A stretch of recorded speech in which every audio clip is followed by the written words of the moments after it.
जालन्यामध्ये पावसाचा जोरदार कहर पाहायला मिळतोय। भाटेपुरी शिवारामध्ये ढगफुटी झाली आहे। असाच पाऊस झाल्यामुळे कपाशी, सोयाबीन आणि फळबागा सुद्धा थोड्या धोक्यामध्ये आलेल्या आहेत।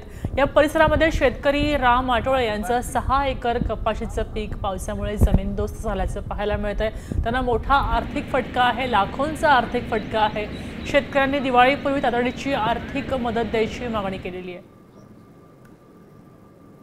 याचा आढावा घेतलाय आमचे प्रतिनिधी अक्षय शिंदे यांनी।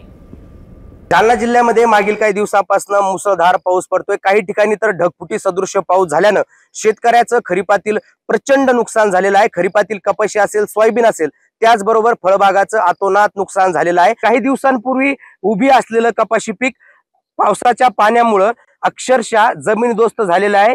खरं तर या शेतकऱ्यानं लाखो रुपयांचा खर्च या कपाशी पिकावर केलेला होता। लाखो रुपयाचं उत्पन्न या शेतकऱ्याला अपेक्षित होतं, मात्र निसर्गाचा कोप झाला आणि या शेतकऱ्याची पूर्ण कपाशी जी आहे ती जमीनदोस्त झाली। 16 तारखेला पाऊस पडला होता आणि पूर्ण माझी कपाशी वाहून गेलेली आहे, ढगफुटी झाली होती आणि सगळं सरकी हे ते फळबाग सगळं हे झालं, वाहून गेलेलं आहे।